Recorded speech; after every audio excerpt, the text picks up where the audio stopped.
ধলাই জেলা কমিটি গঠনের প্রয়াস এলাকায় যুবক যুবতীদের আরো উৎসাহিত করতেই এবং প্রশিক্ষণের উদ্যোগেই Tripura sports climbing association Dhalai জেলা কমিটি গঠন করলো। জানা গেছে ত্রিপুরা স্পোর্টস ক্লাম্বিং আমবাসায় অনুষ্ঠিত হয় একটি সভা, আর এই সভার মাধ্যমে ধলাই জেলা কমিটি গঠন করার সিদ্ধান্ত গৃহীত হয়। জেলার বিভিন্ন মহকুমা থেকে প্রতিনিধিরা এদিন সভায় উপস্থিত ছিলেন।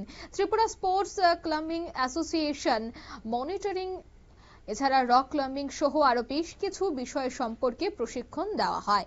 এই সম্পর্কে বলতে গিয়ে জেলার প্রতিনিধি উত্তম দেবনাথ বলেন যে রাজ্য এবং কেন্দ্রীয় সরকার খেলাধুলার উপর বিশেষ গুরুত্ব দিচ্ছে। ওনারাও চাইছে খেলাধুলার মাধ্যমে যুব সমাজকে নেশার করাল গ্রাস থেকে রক্ষা করতে। পাশাপাশি এই ধরনের খেলায় রাজ্যের যুবকরা এগিয়ে এসে জাতীয় স্তরে অংশগ্রহণ করে রাজ্যের নাম উজ্জ্বল করুক, সে কথাই তারা জানাচ্ছেন। কি উঠে আসছে বিস্তারিত শোনাবো। করার জন্য আমরা প্রক্রিয়া প্রায় সমাপ্তি করে ফেলেছি।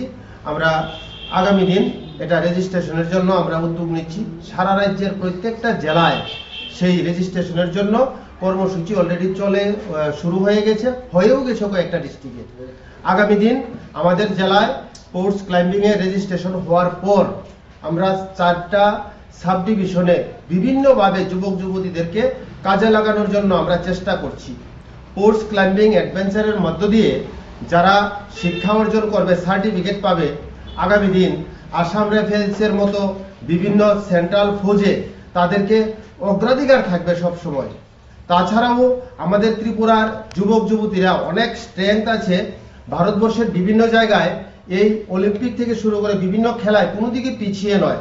আমাদের ত্রিপুরা রাজ্যকে ভারতবর্ষের একটা অন্যতম রাজ্য হিসেবে আমরা দেখাতে চাই স্পোর্টস ক্লাইম্বিং এর মধ্য দিয়ে। নমস্কার। আপনারা শুনলেন তাদের এই বক্তব্য। এই দিনের এই আলোচনা সভায় উপস্থিত ছিলেন ত্রিপুরা স্পোর্টস ক্লাম্বিং অ্যাসোসিয়েশনের কেন্দ্রীয় কমিটির সদস্য অসিত দেবনাথ, অমলেন্দু দে, বিমল চন্দ্র সূত্রধর, সঞ্জিত রায় সহ অন্যান্যরা। নিয়ে নিচ্ছি ছোট্ট একটি বিজ্ঞাপন বিরতি, সঙ্গে থাকুন।